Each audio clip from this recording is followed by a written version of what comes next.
तत्परता म्हणजे वेळेमध्ये कसं आहे वक्तशीरपणा मला करता येईल हे शिक्षकांकडून मला शिकण्यात आलं आहे, तर तो मी पाळण्याचा प्रयत्न करतो. छोटे भरपूर अनुभव आहेत. फिल्मी गाणे आपण खूप फॉलो करायचे शाळेत असताना. मिसच तिने कंप्लेंट केली. आता म्हटलं गेले माझे शेला सर तेव्हा मुख्याध्यापक होते आणि शेला सर मला मानायचे आणि शेला सर मुख्याध्यापक होते. त्यांना माहिती होतं माझ्या वडील मीटिंगमध्ये होते, तर ते बोलले की तुझ्याकडून अशी अपेक्षा नव्हती. मी आपल्या ओघामध्ये बोलून गेलो होतो गाणं, परंतु त्या मुलीने कंप्लेंट केली. त्या मुलीचं नाव नाही सांगणार मी. ती मुलगी आता इथं आलेली नाही. अहमदपूर ज्या मुली आहेत मला वाटतं आलेले नाही असं. तर शेला सर आपल्याकडे नाही आहेत, पण त्यांची शिक्षा देण्याची बी पद्धत एकदम वेगळी होती. ते टेबलवर हात ठेवायला सांगायचे आणि छडी मारायचे. तसे साळुंखे सर सुद्धा आहे ना त्याच्या विरुद्ध बेंचवरती उभं करायचे आणि आपल्या पार्श्वभागावरती ना लाठी छडीचा मार द्यायचे आणि हात लावला तर पुन्हा ते छडीचा वार करायचे. त्यामुळे ना सांगता येत नव्हतं. स्टेजवर उपस्थित असलेले सर्व शिक्षक वृंद, उपस्थित सर्व मित्रपरिवार आणि मैत्रिणी, सर्वांना मी दीपक शेवाळे नमस्कार करतो. आजचा दिवस खरं तर अविस्मरणीय असा ठरणारा आहे, कारण हेच इथं बोलवलं जायचं. तर मी 2-3 वेळा छडी खाल्ली, पण त्याच्यानंतर मी ठरवलं मी आता काही छडी खाणार नाही. त्याच्यामुळे मी एक सुविचार पाठ केला. माता पिता गुरु व देश हे 4 जीवन मंदिराचे स्तंभ आहेत आणि आपल्याला त्या स्तंभांवरती कळस चढवायचा आहे, असा तो सुविचार होता. आम्ही जवळपास 2 ते 3 वर्ष दरवेळेला तुम्हीच आम्ही इथे होतो. तर मी स्वप्नील बागले, हर्षल, आम्ही ठरवलं की त्यावेळी 2002च्या बॅचचा गेट टुगेदर झालेला होतो आणि त्याच वेळी आम्ही ठरवलं की आपलं पण काहीतरी झालं पाहिजे. ॲक्च्युली 2018 साली सर आमचं प्रयत्न झालेलं, पण काही कारणास्तव तो यशस्वी नाही झाला. तर त्याचवेळी कमी वेळात जेवढी सगळी पोरं हजर झाली, खरंच सगळ्यांचं त्यावेळी शिकवायला होते आपल्याला. तर दादू सर मला त्यावेळी त्यांनी गोष्ट सांगितली की तू घरी जरी ये. तर खरंच सर तुमचं त्यावेळेचं जे मार्गदर्शन होतं, तर मी त्यावेळी पहिला नंबर तर नाही आलो, पण पहिल्या 5 नक्की सांगतो. तर तुमच्या मनापासून धन्यवाद. आठवण त्या भूतकाळाची राहील 2003 बॅचच्या भविष्यात. हा जो आता जो माझा जो मित्रवर्ग आहे, जो आता इतक्या दिवसांत म्हणजे 22 वर्षानंतर एकत्र आलेला आहे, हा एकत्र करण्याच्या पाठीमागे ज्या अडचणी आल्या, म्हणजे अशीच आम्ही मागच्या रविवारच्या दिवशी बैठक आमच्या मुलांमध्ये बसवली होती सर. आणि कार्यक्रम करताना अचानक म्हणजे आम्ही प्रत्येकाला कॉल करत होतो.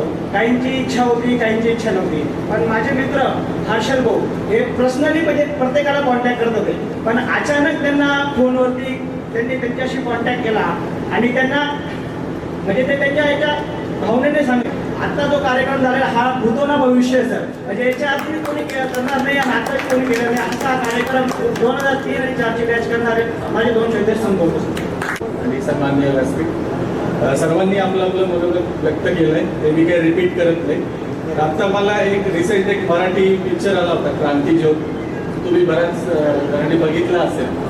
तर तो जेव्हा मी पिक्चर म्हणजे मी बघितला होता, माझी वाईफ बघायला गेली होती पहिल्यांदा आणि तेव्हा तिने घरी येऊन मला सांगितलं, सागर हा पिक्चर तुझ्यासाठी आहे म्हणे. कारण जेव्हाही म्हणजे आता आम्ही पुण्यात राहतो तर असं एकही दिवस जात नाही की रावळगावची शाळा किंवा रावळगावचा एखादा किस्सा असं काही कुठल्या तरी गोष्टीला कोरिलेट होतच होतं. आता आमच्या मुलाच्या शाळेतही आम्ही जातो, तिथे ॲन्युअल डे होतो किंवा तर तिथे आम्ही ते सांगतो की आमची 15 ऑगस्टची तयारी अशी 7-8 दिवस चालायची. आपल्या ग्राउंडवरती आपले नरोटे सर घ्यायचे, सोनवणे सर घ्यायचे. त्यानंतर एक दिवस पहिले आपल्याला वेगळा आहे, तर त्याला शॉकच बसला की एवढी मोठी शाळा कसं काय असू शकते, या 2 बिल्डिंग्स, त्याला हे कनेक्ट होणार एवढं मोठं फुटबॉलचं ग्राउंड. तर हे सगळं कोरिलेट आपण जेव्हा केलो, जेव्हा तो मराठी मूवी मी तिच्या आग्रहास तो पहिल्यांदा बघितला आणि तिला मी थँक्यू म्हटलं, कारण जास्त करून आम्ही मराठी पिक्चर बघत नाही, त्याच्यामध्ये असतो. आयोजित करण्यामागे आपला सर्व मित्रपरिवाराचा अधिकार आहे आणि हा मित्रपरिवार सर हे माझ्या पाठीशी ज्या दिवशी उभे राहिले याच्याहून दुगणीत असा गेलो आणि प्रत्येकाकडून रिप्लाय येत गेला आणि तो रिप्लाय आम्ही रेकॉर्ड केला आणि ग्रुपला टाकला की जेणेकरून की यांनी संपर्क केलेला आहे. दुसरं बोलण्यापेक्षा यांनी संपर्क केलेला आहे, सरांना इन्व्हाइट केलेलं आहे, सर यायला तयार आहे. पण माझा भाऊ बोलला योगेश की रडलो का बरं सर? आमच्या 22 वर्षामधला कालखंड योगेश पवार ह्यांनी काम विसरतो. तो नाशिक इथे वास्तव्याला आहे आणि तो अचानक आमचा ग्रुप करत असताना संदीप जोशीला आठवण आली, अरे आपला यार एक मित्र आहे, काय प्रॉब्लेम असेल त्यांच्याशी बोलेल. पण तुमच्या ग्रुपमध्ये मुली ह्या मोठ्या प्रमाणात होत्या आणि त्या मुली यायलाच हव्या. तर माझ्या आदरणीय काशीकर मॅडमांनी देखील अहोरात्र प्रयत्न केले. एक 3-3 तास त्या मुलींशी बोलल्या आणि ते पण आज दिसतंय आपल्याला. त्याच्यासाठी एकदा टाळ्या होऊन जाऊ द्या मित्रांनो. आणि हा कार्यक्रम नुसता हर्षाने केलेला नाही, हा कार्यक्रम आपल्या सर्वांनी केलेला आहे मित्रांनो. एवढं बोलतो थांबतो. झालेली आहे तर ही प्रगती पूर्ण राहुल युनिव्हर्सिटीमधून झाली. नाहीतर प्रश्न असा होता की ज्यावेळेस कॉलेजला जायचो तर येथे येऊन परत एकदा माझ्या जुन्या आठवणी ताज्या झाल्या. मला माझ्या डोळ्यासमोर माझ्या शाळेतील दिवस आठवायला लागले. मित्र आणि मैत्रिणी म्हणण्यापेक्षा मी माझे मुलं आणि मुली एवढ्या शब्दातच मी वर्णन करणार आहे. कारण असं आहे की तुम्ही 45चे असाल, 50चे असाल, 55चे असाल, अमेरिकेत जाल, इंग्लंडमध्ये जाल, कुठेही जाल, आम्ही जिथे आहोत तिथेच असतो. पण आमचे डोळे तुमच्या पाठीशी असतात आणि आम्हाला तुमची प्रगती बघून प्रचंड आनंद होतो. म्हणजे एक आई वडील असे असतात की ज्यांना मुलांची प्रगती बघून, मुलं सुखात आनंदात राहिलेले पाहून खूप आनंद होतो. आणि आई वडिलांनंतर दुसरी व्यक्ती म्हणजे शिक्षक अशी असते की त्यांना शाळेचे असतील, रावळगावच्या भूमीचे असतील, आमच्या शिक्षकांकडून कळत न कळत तुमच्या मनावर टाकलेली संस्काराची बीज असतील.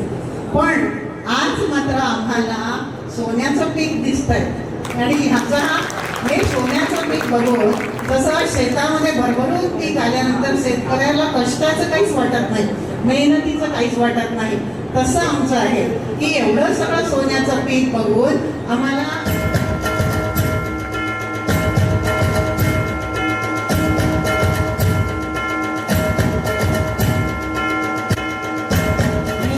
अल्प काळातच सगळ्यांची मदत जाधव सर, त्यांच्या सुविद्य पत्नी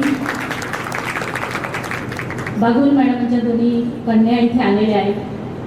व्यासपीठावर उपस्थित आपल्या कारखान्याचे जे पदाधिकारी आहेत, आज तुम्ही यथोचित त्यांचा सत्कार केला, मनातून मला खूप आनंद झाला. आणि ती व्यक्ती ही उच्च पदस्थ असते आणि म्हणून आपण त्याला व्यासपीठ म्हणतो. माझे सर्व सहकार्यांपासून मला खूप शिकायला मिळालं आणि त्याहून जास्त तुम्हा विद्यार्थ्यांकडून. विद्यार्थी मित्रांनो, आपली शाळा म्हणजे एक कुटुंब आहे. ज्यावेळेस मला हर्षदचा पहिला फोन आला की मॅडम असा असा कार्यक्रम आहे, खरोखर माझ्या डोळ्यात अश्रू आले. कारण 15 दिवसापूर्वीच रविवारी एक कार्यक्रम केला.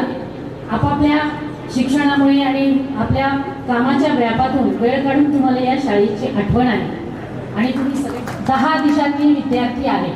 कुठून आले? हे प्रेम आहे आपल्या गावाचं म्हणून आले. 10 दिशांनी विद्यार्थी झाले गोळा, परस्परांबद्दल प्रेम आणि जिव्हाळा.